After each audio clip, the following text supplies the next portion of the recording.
जी, अस्सलाम वालेकुम। होपफुली आपको आज की वीडियो का टाइटल या टॉपिक तो पता चल गया होगा। लेकिन उससे पहले मैं आपको ये बताती चलूँ, आपने देखा होगा कि वक़्त कितनी जल्दी तेज़ी से जदीद होता जा रहा है और इस तेज़ी से बढ़ते हुए जदीद दौर में हमारे लिए चैलेंजेस बढ़ते जा रहे हैं, हर्डल्स बढ़ती जा रही हैं। अगर हमने वक़्त पर अपने चैलेंजेस और हर्डल्स को अपॉर्च्युनिटीज़ में कन्वर्ट ना किया, तो हम भी पीछे रह जाएँगे, मज़ीद पीछे तो आएँ और मज़ीद पीछे रह जाएँगे। और इस बढ़ते हुए जदीद दौर में पता है सबसे ज़्यादा हर्डल्स जो हमें जिनका सामना करना पड़ा है, सबसे पहले तो आ जाता है कि पानी के मसले हैं, उसके बाद माहौलियाती आलूदगी बढ़ गई है, नॉइज़ पॉल्यूशन, लैंड पॉल्यूशन है, वाटर पॉल्यूशन है और सबसे बड़ी जो प्रॉब्लम हमें फ़ेस करनी पड़ रही है, करनी पड़ेगी आने वाले सालों में, वो है अनएम्प्लॉयमेंट, बेरोज़गारी। ठीक है? समझ लें कि कहत आ रही हूँ होने वाला या हो जाएगा अगर हमने वक़्त पर अच्छे फ़ैसले ना किए तो। अनएम्प्लॉयमेंट की सबसे पहली वजह ये है कि आर्टिफ़िशियल इंटेलिजेंस बढ़ती जा रही है, यानी कि अब इंसानों का काम मशीनें करना शुरू हो गई हैं और मशीनों ने इंसानों की नौकरियाँ छीन ली हैं। लाइक फ़ॉर एग्ज़ाम्पल मिसाल के तौर पे अब आने वाले सालों में आपको गाड़ियाँ मिलेंगी, ऑटोमेटिक गाड़ियाँ मिलेंगी जहाँ पे आपको ड्राइवर की ज़रूरत नहीं होगी, तो ड्राइवर की तो जॉब गई ना, ड्राइवर की तो नौकरी चली गई। इस तरह से बहुत सारी ऐसे चीज़ें हैं, बहुत सारी जगहों पे ऐसी आर्टिफ़िशियल इंटेलिजेंस आ चुकी हुई है जहाँ पे उन्हें ह्यूमन एफर्ट्स को कम कर दिया और मशीनी जो काम है वो ज़्यादा हो गए, जिसकी वजह से अनएम्प्लॉयमेंट बढ़ती जा रही है और मज़ीद बढ़ेगी। और लोग फिर से अपना टाइम ज़ाया करते हुए जॉब्स के लिए सड़कों पर आ रहे हैं, बजाए इसके घर पर बैठ के कोई प्लान बनाएँ या कोई बिज़नेस की तरफ आएँ, वो फिर से जॉब्स की तरफ उनकी तरफ टाइम वेस्ट करें। जबकि उन्हें पता है कि अब जो ट्रेंड चल रहा है, अब तो जॉब्स मिलती ही नहीं है, बहुत रेयर होती जा रही है, मुझे तो ऐसा लग रहा है।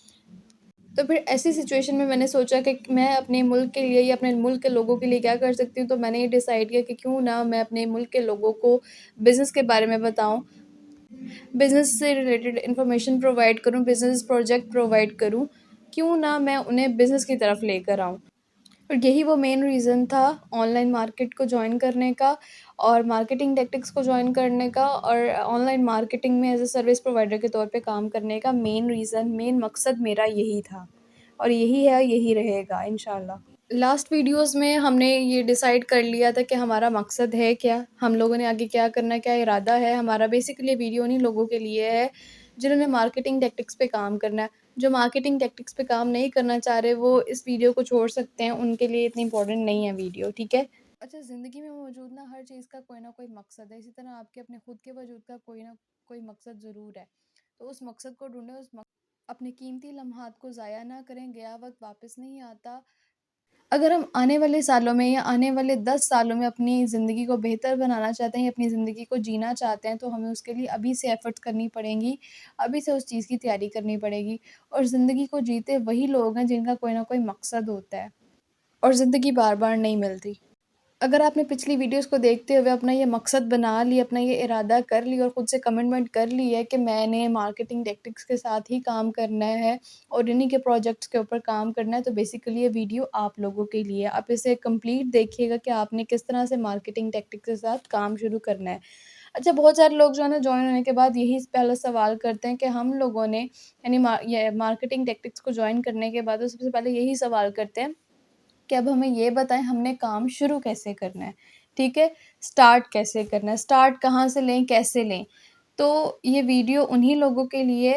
वीडियो को एंड तक लाज़मी देखिएगा, कोई स्टेप मिस मत कीजिएगा। मैं ये रिक्वेस्ट करूँगी कि कॉपी पेंसिल पकड़ के ना ये सारे पॉइंट्स किसी पेज पे लिख लें ताकि आपको भूलें ना। जब आप किसी भी कंपनी के साथ कोई प्रोजेक्ट स्टार्ट करते हो या कोई बिज़नेस स्टार्ट करते हो, तो सबसे पहले आपने क्या करना होता है, आपने जॉइन होने के बाद ना कंपनी को डीप ऑब्ज़र्व करना होता है। किस तरह से आपने कंपनी के लोगों को देखना होता है, कंपनी के एनवायरनमेंट को देखना होता है कि क्या मैं यहाँ पे एडजस्ट हो सकता हूँ या हो सकती हूँ? क्या मैं ये काम कर सकती हूँ या नहीं कर सकती? आपने डीप ऑब्ज़र्वेशन जो है ना आपकी होनी चाहिए। आपको कंपनी के लोगों की नेचर को देखना होता है, उनके बारे में आपकी डीप ऑब्ज़र्वेशन होनी चाहिए कि उनका काम करने का तरीक़ाकार क्या है? क्या ये एक सिस्टम के तहत काम कर रहे हैं? इनका एक प्रॉपर सिस्टम है ना? ये चीज़ें आपने देखनी होती है। सबसे पहले आपकी इन चीज़ों के बारे में डीप ऑब्ज़र्वेशन होनी चाहिए, क्योंकि बहुत सारी चीज़ें ऐसी होती हैं जो हमें सिस्टम में आने के बाद पता चलती हैं। तो पहले हमने उन चीज़ों को देखना है, ठीक है? उनको उनको ऑब्ज़र्व करना है और उनमें एडजस्ट होने की कोशिश करनी है। खुद को पहले सैटिस्फ़ाई करना है कि क्या मैं ये काम कर सकता हूँ या नहीं कर सकता। पहले ये खुद को जो है ना, अगर तो आप नहीं कर सकते तो खुद को स्टॉप कर लो वहीं पे, मज़ीद आगे नहीं जाओ। और अगर आप कंपनी के साथ काम करना चाह रहे हो और खुद को जो है एक चैलेंज देना चाह रहे हो कि मैं ये काम करूँगा, ये कर सकता हूँ, खुद को चैलेंज कर रहे हो, तो आपने सबसे पहले 15 से 30 दिन तो अपनी लर्निंग को दें। जो प्रोजेक्ट आपने कंपनी का लिया है, जिस प्रोजेक्ट पे आप काम करने लगे हो ना, मिसाल के तौर पे आपने चैलेंज एक्सेप्टेंस इनका प्रोजेक्ट लिया है, उस पे जो प्रोजेक्ट आप में यानी डिजिटल मार्केटिंग है, क्रिप्टो करेंसी है, ग्राफिक डिज़ाइनिंग है, आपने इनके ऊपर काम करना है, इनकी डेप्थ में जाना है, इनके ऊपर रिसर्च करनी है, अपने प्रोजेक्ट के ऊपर रिसर्च करनी है, अपने प्रोजेक्ट के बारे में कंप्लीट इन्फॉर्मेशन, कंप्लीट लर्निंग होनी चाहिए। मिसाल के तौर पे अगर आप कोई कपड़ा भी बेचने जा रहे हो ना, तो आपके पास उस कपड़े का कंप्लीट नॉलेज होना चाहिए कि सीज़नल कपड़ा कौन-सा गर्मी में इस्तेमाल होने वाला, सर्दियों में इसका स्टफ़ क्या है, ठीक है? ये किस ब्रांड का कपड़ा है, ये सारी चीज़ें आपके पास मौजूद हो, यानी सारी इन्फॉर्मेशन आपके पास हो। तभी आप किसी दूसरे के आगे रिप्रेज़ेंट कर सकते हो ना, और ये सारी चीज़ें आपके फिंगर टिप्स पे होनी चाहिए। रिसर्च के बाद आपका पूरा एक कंप्लीट मार्केटिंग प्लान होना चाहिए कि आपने प्रोस्पेक्टिंग कहाँ से स्टार्ट करनी है, आपने सबसे पहले कौन-सा प्लेटफ़ॉर्म चूज़ करना है डिजिटल मार्केटिंग के लिए, फ़ेसबुक लेना है, इंस्टाग्राम लेना है और कहाँ से जो है अपने कस्टमर्स को सर्च करना है।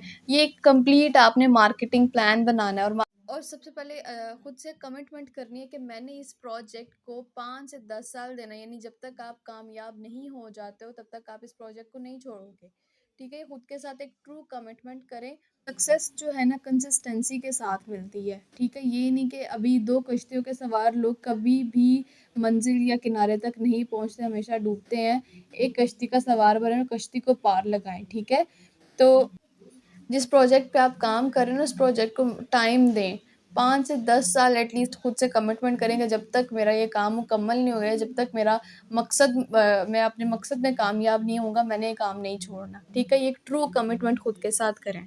जितने भी लोग कामयाब हुए हैं किसी प्रोजेक्ट में या किसी बिज़नेस में जिसको उन्होंने एस्टैब्लिश किया, तो उनसे जब आप उनकी सक्सेस स्टोरी का पूछते हो ना, तो वो कहते हैं आज से 10 साल पहले, 20 साल पहले मैंने ये काम शुरू किया था और बहुत छोटे से प्रोजेक्ट से शुरू किया था।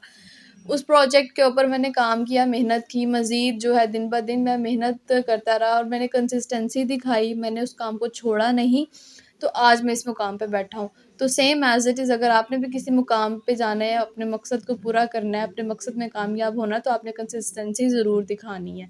उस काम को एटलीस्ट 5 से 10 साल देकर तो देखें और सही डायरेक्शन में सही एफर्ट्स के साथ उसको लेके चलें, अपने प्रोजेक्ट के ऊपर काम करें। अगर आपको पता चल गया कि ये मेरा यही मकसद है और मेरा ये प्रोजेक्ट काम करेगा। नंबर 6, आपकी प्रोफाइल्स हाईली प्रोफेशनल होनी चाहिए। अच्छा, आपकी प्रोफाइल यहाँ पे पता है मतलब क्या है? देखिए, आपने मार्केटिंग करनी है, डिजिटल मार्केटिंग करनी है, तो कोई भी बिज़नेस स्टार्ट करने से पहले अगर आप फिज़िकली भी कोई बिज़नेस स्टार्ट कर रहे हो, तो आप सबसे पहले अपनी जो है ना दुकान को एस्टेब्लिश करोगे, जहाँ से आपने प्रोस्पेक्टिंग शुरू करनी है, जहाँ से लोग आपको आके मिलेंगे या आपके साथ बिज़नेस प्लान शेयर करेंगे, डिस्कशन करेंगे या आपसे आपकी सर्विसेज के बारे में पूछेंगे।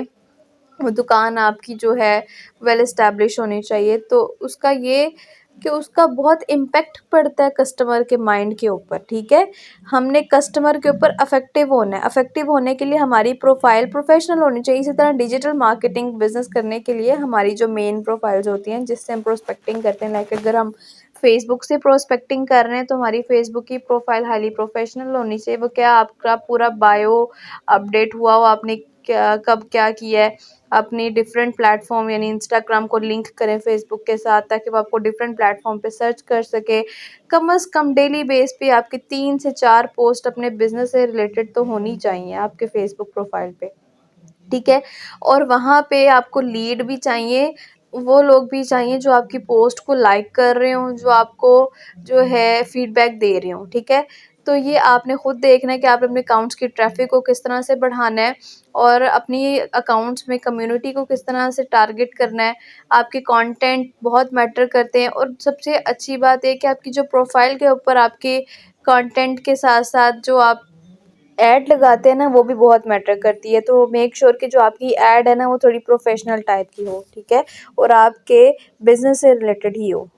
जब आप चाहते हो ना कि आपके बिज़नेस में कोई पार्टनर भी बने, तो आपके पास ना बिज़नेस में पार्टनर बनाने के लिए या किसी को जॉब देने के लिए या किसी के साथ अपना प्लान शेयर करने के लिए ना आपके पास एक फ़िल्टरेशन प्रोसेस भी होना चाहिए। वो क्या, कि आपको पता चल सके कि क्या ये बंदा जो है काम के साथ या मेरे प्रोजेक्ट के साथ सिंसियर होगा। ठीक है? फ़िल्ट्रेशन प्रोसेस बहुत ज़रूरी है और आप फ़िल्ट्रेशन प्रोसेस से हमें ये पता चलता है कि क्या ये कस्टमर जो है ये डिज़र्व करता है कि इसके साथ ये प्लान शेयर किया जा सके, ठीक है? कि क्या ये पर्सन हमारा टाइम वेस्ट तो नहीं करेगा? तो फ़िल्ट्रेशन प्रोसेस जो है मैं डिस्क्रिप्शन में बता दूँगी कि उसके लिए आपने क्या-क्या जो है सवालात अपने कस्टमर से करने हैं और किस तरह से आपको पता चलेगा। तो कुछ सवालात की बिना पर आप उस पर्सन को फ़िल्टर करोगे।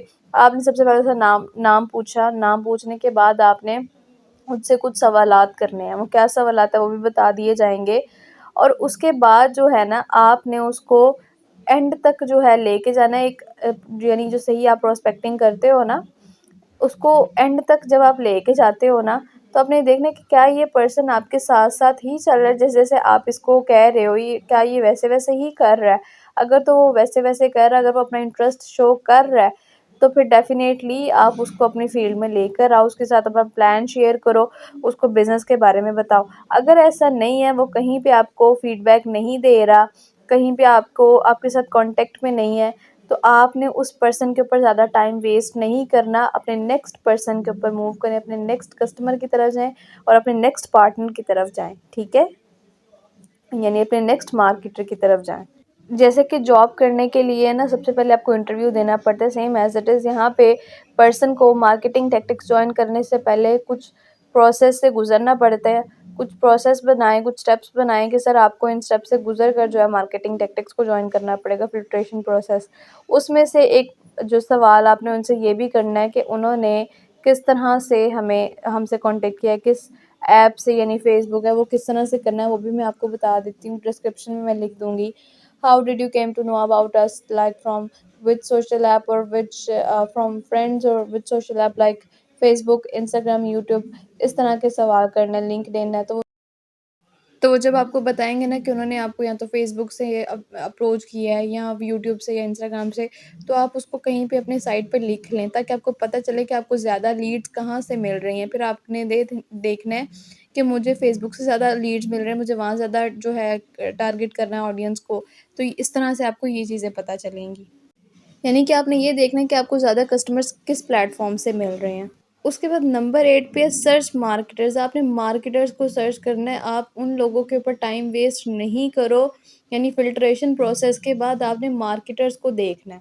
आप उन लोगों के ऊपर टाइम वेस्ट नहीं करो जो आपके प्रोजेक्ट में इंटरेस्टेड नहीं हैं। जो इंटरेस्ट शो करें उन्हें आगे लेके चलो, ठीक है? उनके साथ अपने प्लान्स को डिस्कस करो, उनको इन्फॉर्मेशन सारी प्रोवाइड करो, ठीक है? और उन लोगों पे अपना बिल्कुल टाइम वेस्ट नहीं करो जो आपको फ़ीडबैक नहीं दे रहे हैं। ये बात आप अपने माइंड में रख लें, कहीं लिख लें, आपका टाइम बहुत कीमती है, हमने ऐसे लोगों पे वेस्ट नहीं करना जो कि अपने खुद के साथ सिंसियर नहीं है, अपने फ्यूचर के साथ सिंसियर नहीं है।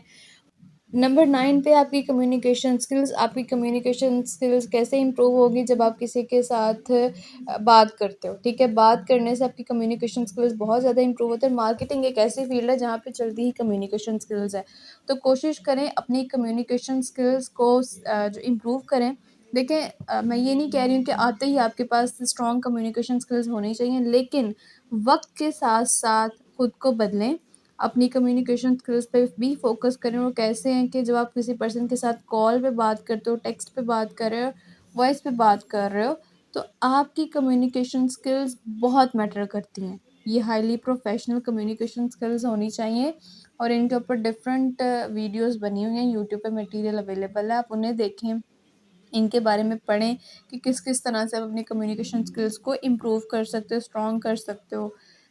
मार्केटिंग में ना कम्युनिकेशन स्किल्स समझने बहुत इम्पोर्टेंट पॉइंट है, बहुत इम्पोर्टेंट चीज़ है। आपकी टोन बहुत मैटर करती है, तो मेक श्योर कि आपकी कम्युनिकेशन स्किल्स ना दिन-ब-दिन इम्प्रूव होनी चाहिए, ठीक है? उसके बाद आपने अपना कॉन्फिडेंस लेवल इम्प्रूव करना है। कॉन्फिडेंस लेवल किस तरह से कि फॉर एग्ज़ाम्पल आपने अपने पार्टनर के या आप जो पर्सन आपसे प्रोजेक्ट के बारे में पूछने आया है, तो आपने उसके किसी भी सवाल पे स्टक नहीं होना, अपना कॉन्फिडेंस लेवल लो नहीं करना। आपने उसको उसके सवालात के जवाबात विदिन सेकंड्स देने हैं, ठीक है? सो दैट कि उसके डाउट्स क्लियर हो सकें और वो ईज़ी हो के हमारे साथ हमारी कंपनी में काम करे, हमारे कंपनी के प्रोजेक्ट्स पे काम करे। नंबर 11 है कस्टमर को हैंडल करना आना चाहिए आपको। कस्टमर नहीं जाना चाहिए, ठीक है? कस्टमर पता है कहाँ से आता है?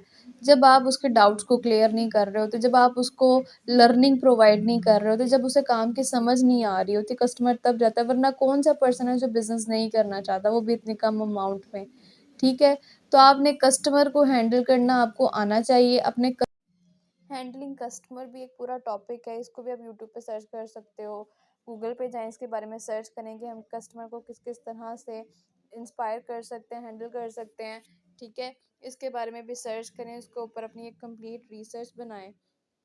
उसके बाद ये नंबर 12 पे कि आपने अपने पर्सनल ब्रांडिंग के ऊपर काम करना है। फॉर एग्ज़ाम्पल आपने एक कस्टमर को डील किया है ना, डील करने के बाद जो है आपने उसको आप फीडबैक ले रहे हो, लेकिन आपने ये बिल्कुल शो नहीं करवाना कि आपको उस कस्टमर की बहुत ज़रूरत है। आपने यही शो करवाना है कि अगर ये कस्टमर जाता भी है तो चला जाए, मेरे पास बहुत सारे कस्टमर हैं, ठीक है?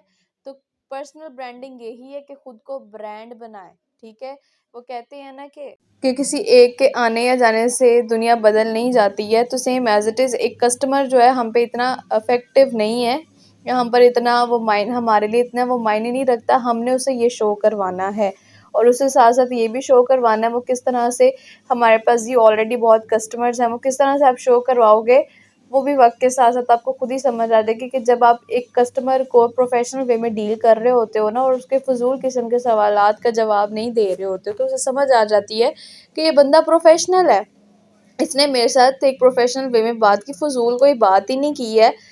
तो ये चीज़ें होती हैं, ये आपको पर्सनल ब्रांडिंग है, यानी दो टोक बात करें उसके साथ, जो कि सारा पर्सनल ब्रांडिंग में आता है। खुद को और अपना मिशन यही रखें कि मैंने खुद को और अपने बिजनेस को एक ब्रांड बनाना है। और आपका बिजनेस या आप खुद किस तरह से ब्रांड बनते हैं, जब आपके पास दूसरों से ज़्यादा नॉलेज होगा, दूसरों से ज़्यादा स्किल्स होंगी, दूसरों से ज़्यादा एक्सपीरियंस होगा, तब आप जाके एक ब्रांड की तरफ आते हो, तब जाके आप ब्रांड बनते हो, ठीक है? और अपना विजन और मिशन यही रखें कि आपने खुद को ब्रांड बनाना है, अपने काम को ब्रांड बनाना है।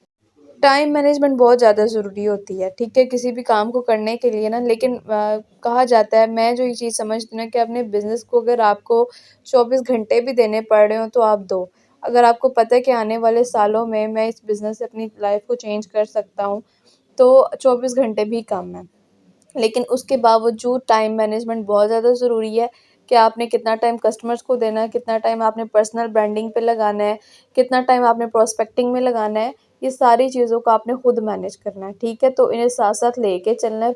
ये सारी चीज़ें आपके बिज़नेस के यानी आपके प्रोजेक्ट के लिए ज़्यादा ज़रूरी हैं। अपनी सेल कन्फर्म करनी है तो आपको टाइम मैनेजमेंट आपकी बहुत ज़रूरी है। तो टाइम मैनेजमेंट को इसके ऊपर एक पूरा चार्ट बनाएँ कि मैंने इतने बजे से इतने बजे तक ये करना है, इतने बजे से इतने बजे तक ये करना है, मुझे लीड्स कब मिलती हैं और प्रोस्पेक्टिंग का सही टाइम क्या है, ये सारी चीज़ें आपने खुद देखनी है। चलें जी, आपका जो बिज़नेस प्रोजेक्ट है वो है डिजिटल मार्केटिंग। तो डिजिटल मार्केटिंग में अपनी स्किल्स को इम्प्रूव करें, ठीक है? डिजिटल मार्केटिंग के बारे में पूरी रिसर्च होनी चाहिए आपके पास। कौन-कौन से प्लेटफ़ॉर्म हैं, क्या-क्या उनका क्राइटेरिया, उनकी पॉलिसीज़ क्या हैं, ये सारी चीज़ें आपको डिजिटल मार्केटिंग की पता होनी, डिजिटल मार्केटिंग में आता है और ये सारी चीज़ें आपको पता होनी चाहिए, ठीक है? डिजिटल मार्केटिंग में समझ लें कि आपकी एक पूरी रिसर्च होनी चाहिए, इसके बारे में आपके पास कंप्लीट नॉलेज होना चाहिए। और अगर आप डिजिटल मार्केटिंग पे काम करना शुरू कर रहे हैं तो इसे अपना लॉन्ग टर्म गोल बना लें, क्योंकि डिजिटल आने वाले सालों में डिजिटल मार्केटिंग ही ट्रेंड में होगी। इसी से लोग अर्न करेंगे और इसको अपना लॉन्ग टर्म गोल बना लें और इससे ये कि लंबे अरसे तक आप इससे फ़ायदा उठा सकें। इस तरह से इसके ऊपर काम करें, ये नहीं कि आप ऐसा काम करें कि सिर्फ़ आपको थोड़े ही देर तक फ़ायदा हो, यानी दिहाड़ियाँ नहीं लगानी है, लॉन्ग टर्म गोल बनाना है। इसके ऊपर लर्निंग बढ़ाएँ, अपनी स्किल्स इम्प्रूव करें, नॉलेज हासिल करें, इसके बारे में मज़ीद डिजिटल मार्केटिंग के बारे में सीखें और इसको डिफरेंट जगहों से सीखें। आपको कोर्सेज़ प्रोवाइड कर रही है मार्केटिंग टैक्टिक्स, वहाँ से देखें, उर्दू में अवेलेबल हैं। आपके पास यूट्यूब है, आपके पास इंटरनेट पे हर तरह की चीज़ मौजूद है। आप इंटरनेट से इसको सर्च करें, ठीक है? तो इंटरनेट पे ऐसी कौन-सी चीज़ है जो अवेलेबल नहीं है? इंटरनेट पे हर तरह की चीज़ अवेलेबल है।